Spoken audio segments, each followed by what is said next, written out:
Share market में पैसा लगाना इजी है, पर गलत कंपनी चूज करना और अपना पैसा डुबा देना और भी इजी है। अगर आप बिना सोचे समझे शेयर मार्केट में पैसा लगा रहे हो तो समझ लो अपना पैसा जला रहे हो। अगर आपको सही स्टॉक पिक करना है तो आपको फंडामेंटल एनालिसिस मास्टर करना ही पड़ेगा। देखिए, ट्रेडिंग और इन्वेस्टिंग दोनों इंपॉर्टेंट है, लेकिन अगर लॉन्ग टर्म में आपको वेल्थ क्रिएट करनी है तो एक ही चीज सबसे ज्यादा मैटर करती है और वो है फंडामेंटल एनालिसिस। आज हम एक फुल मास्टर क्लास करने वाले हैं जिसमें मैं आपको fundamental analysis A to Z पूरा सिखाऊंगा। ये वीडियो थोड़ा लंबी हो सकती है, लेकिन गारंटी है अगर आपने पूरा देख लिया तो स्टॉक मार्केट की दुनिया में आप एक लेवल ऊपर चले जाओगे। मार्केट में दो तरह की एनालिसिस होती है, फंडामेंटल एनालिसिस और टेक्निकल एनालिसिस। याद रखो, अगर फंडामेंटल एनालिसिस शेयर मार्केट का बाप है तो टेक्निकल एनालिसिस माँ है। पिता स्ट्रॉन्ग फाउंडेशन देते हैं जो आपको लॉन्ग टर्म के लिए स्टेबल बनाता है। यही रोल है फंडामेंटल एनालिसिस का, कंपनी का असली हेल्थ और बेस चेक करना जो आपको लॉन्ग टर्म के लिए स्ट्रॉन्ग बनाता है। और माँ आपको टाइमिंग और प्रोटेक्शन देती है जो शॉर्ट टर्म में आपको सेफ रखती है। और यही काम है टेक्निकल एनालिसिस का, कब एंट्री करना है, कब एग्जिट करना है, शॉर्ट टर्म में डिसीजन लेने के। मार्केट में सक्सेसफुल वही होता है जो दोनों की रिस्पेक्ट करता है।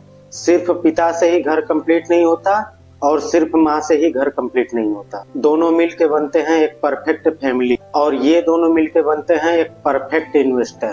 तो अब स्टार्ट करते हैं फंडामेंटल एनालिसिस। फंडामेंटल एनालिसिस का सिंपल सा मतलब है एक कंपनी का असली हेल्थ चेक करना। देखिए, शेयर का प्राइस कभी ज्यादा होता है, कभी कम होता है, लेकिन कंपनी की असली वैल्यू क्या है, उसका प्राइस कितना होना चाहिए, यही हमें सिखाता है फंडामेंटल एनालिसिस। मान लीजिए एक जींस मॉल में 3000 की मिल रही है और वही जींस होलसेल मार्केट में 1200 की मिल रही है।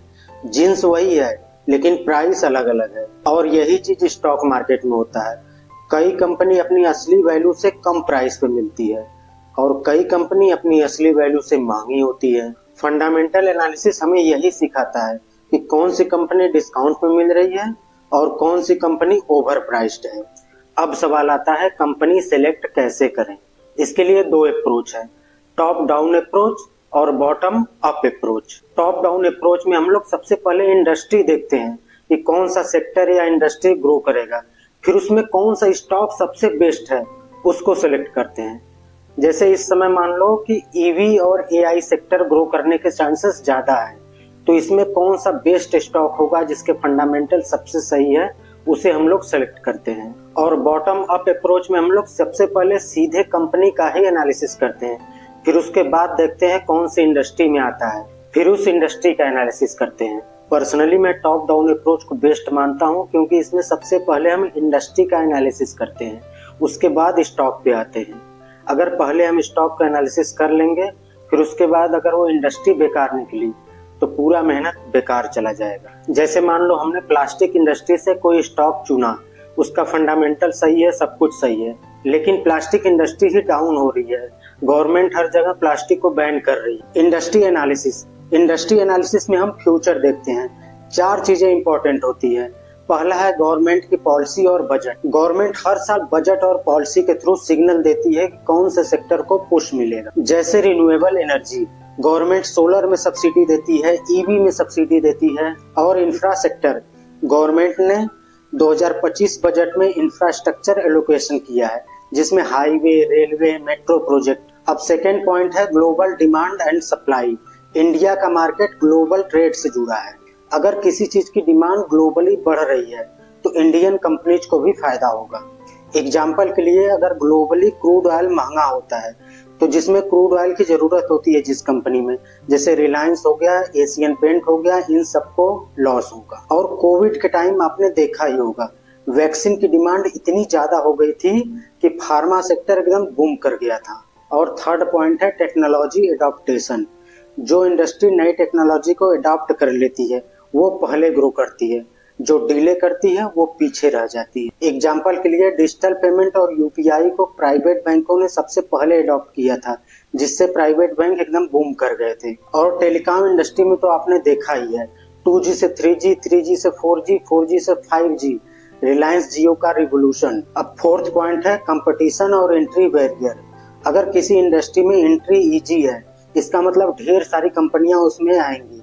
अगर ढेर सारी कंपनियां आएंगी तो कंपटीशन ज्यादा होगा, जिससे प्रॉफिट कम होगा। अगर किसी इंडस्ट्री में एंट्री डिफिकल्ट है, जिसमें हाई इन्वेस्टमेंट लगता हो, ढेर सारे लाइसेंस की जरूरत हो, पेटेंट कराना होता हो, तो उसमें लिमिटेड प्लेयर आते हैं, जिससे कंपटीशन कम होता है तो प्रॉफिट भी ज्यादा होता है। इसलिए इन्वेस्टर को हमेशा इंडस्ट्री का पल्स पकड़ना आना चाहिए। बिजनेस और मैनेजमेंट एनालिसिस इंडस्ट्री के बाद सबसे इम्पोर्टेंट है कंपनी का बिजनेस मॉडल और मैनेजमेंट।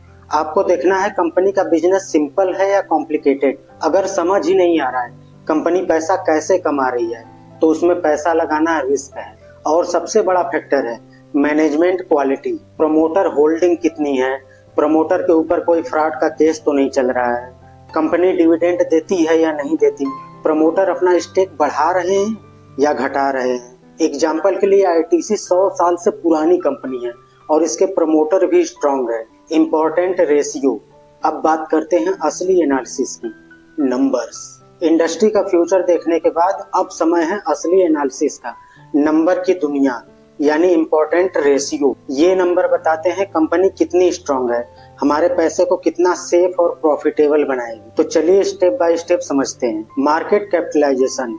मार्केट कैप निकालने के लिए हम शेयर प्राइस को टोटल नंबर ऑफ शेयर से मल्टीप्लाई कर देते हैं। चूंकि शेयर प्राइस डेली चेंज होती रहती है तो मार्केट कैप भी चेंज होता रहता है। किसी भी कंपनी का मार्केट कैप देखने के लिए हम सिंपल गूगल पे सर्च कर देंगे रिलायंस का मार्केट कैप, तो हमें तुरंत दिख जाएगा। अब अगला है पीई रेशियो, मतलब प्राइस टू अर्निंग। इसको निकालने का फार्मूला है उस कंपनी का share price divide by earning per share. इसका मतलब होता है कि उस कंपनी में 1 रुपया कमाने के लिए आप कितना पैसा दे रहे हो। अगर एक कंपनी का ईपीएस 10 है और शेयर प्राइस 200 है, मतलब पी रेशियो हो गया 20, तो उस कंपनी में 1 रुपया कमाने के लिए इन्वेस्टर को 20 रुपया देना होगा। हाई पी मतलब स्टॉक प्राइस महंगा है, लो पी मतलब स्टॉक प्राइस सस्ता है। लेकिन पी रेशियो को हमेशा उसी इंडस्ट्री के एवरेज से कंपेयर करना चाहिए। अब अगला आता है PB ratio, price to book value. इसका फार्मूला होता है share price divide by book value. Company के एसेट के हिसाब से स्टॉक सही प्राइस पे है कि महंगा है। अगर एक कंपनी की बुक वैल्यू 100 है और उसका शेयर प्राइस 150 है तो पीबी रेशियो हो गया 1.5, तो ये महंगा है। अगर पीबी रेशियो 1 से कम है तो अंडर वैल्यूड है, सस्ता है। अगर पीबी रेशियो 1 से ज्यादा है तो ओवर प्राइस है, महंगा है। Debt to equity ratio. इसका फार्मूला होता है total debt divide by shareholder equity. इसका मतलब होता है कंपनी कितना लोन लेकर काम चला रही है। अगर डेट टू इक्विटी रेशियो 2 है तो इसका मतलब ये हुआ कि अगर इक्विटी 1 रुपया है तो कंपनी के ऊपर 2 रुपए का कर्ज है। तो डेट टू इक्विटी रेशियो अगर 1 से कम है तो इसका मतलब कंपनी हेल्दी है। प्रीफर करो कि 0.5 से भी कम हो। अगर डेट टू इक्विटी रेशियो 1 से ज्यादा है तो इसका मतलब है कंपनी पे कर्ज ज्यादा है, रिस्की है। पावर, इंफ्रा और बैंकिंग जैसे सेक्टर में डेट ज्यादा होता ही है, तो उनको कंपेयर करने के लिए आप इंडस्ट्री एवरेज से कंपेयर करिए। अब अगला है करंट रेशियो। करंट रेशियो का फार्मूला होता है current asset divide by current liability. अगर करंट एसेट 200 करोड़ है और लायबिलिटी 100 करोड़ है तो करंट रेशियो हुआ 2। अगर यह 1.5 से 2 के बीच में है तो कंपनी आइडल है। अगर 1 से भी कम है तो कंपनी शॉर्ट टर्म में अपनी लायबिलिटी इजीली रीपे नहीं कर पाएगी, मतलब लिक्विडिटी रिस्क है। अब अगला है ROE यानी रिटर्न ऑन इक्विटी। इसका फार्मूला होता है net profit divide by shareholder equity multiply by 100। Share holder के पैसों पे कंपनी कितना पैसा कमा रही है यही बताता है ROE। अगर यह 15% से ऊपर है मतलब स्ट्रॉन्ग ROE है।